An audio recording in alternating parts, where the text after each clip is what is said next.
So ஒரு பையன் successful ஆனான்னா அவனோட என்டையர் ஃபேமிலியே சக்சஸ்ஃபுல்லா இருக்கும். ஆனா ஒரு பொண்ணு சக்சஸ்ஃபுல் ஆனானா அந்த என்டையர் சொசைட்டியே சக்சஸ்ஃபுல்லா இருக்கும். ஸோ இது வந்து கவர்மெண்ட் இனிஷியேட்டிவ் என்னன்னு பாத்தீங்கன்னா 50% ஃபியூச்சர் பைலட் ஃபீமேல் பைலட்டா இருக்கணும்ன்றாங்க. ஸோ பெண்களுக்கு அவ்வளோ இது தராங்க. ஸோ நிறைய பெண்கள் வந்து பைலட் ஆகணும். பெண்கள் தினம் வருது, உமன்ஸ் டேயும் வருது. ஸோ அதுக்காக எல்லாரும் நல்ல ஆர்வமா இருக்கணும், நிறைய பேர் இதுல ஆகணும். இது மட்டும் இல்லைன்னு பாத்தீங்கன்னா இப்ப பைலட்டோட ஒர்க் டைம்னு பாத்தீங்கன்னா மாசத்துக்கு 70 to 80 மணி நேரம் தான் வேலை பண்ணுவாங்க.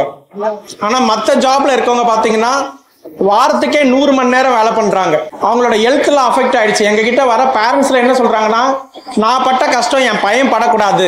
ஸோ அதனால என்ன பண்றாங்கன்னா அவனோட பையனையும் சேர்க்கிறாங்க, தங்கச்சியும் சேர்த்து அனுப்புறாங்க. அது மட்டும் இல்லாம பேரண்ட்ஸும் வந்து சேர்றாங்க. ஸோ இதுக்கு வந்து ஏஜ் லிமிட்டும் கிடையாது. ஸோ ரிட்டையர்மெண்ட் ஏஜ்னு பாத்தீங்கன்னா 68. ஆனா நிறைய பேர் ரிட்டையர்ட் பைலட்டே 70, 75 கூட இன்னும் ஒர்க் பண்ணிட்டு தான் இருக்காங்க.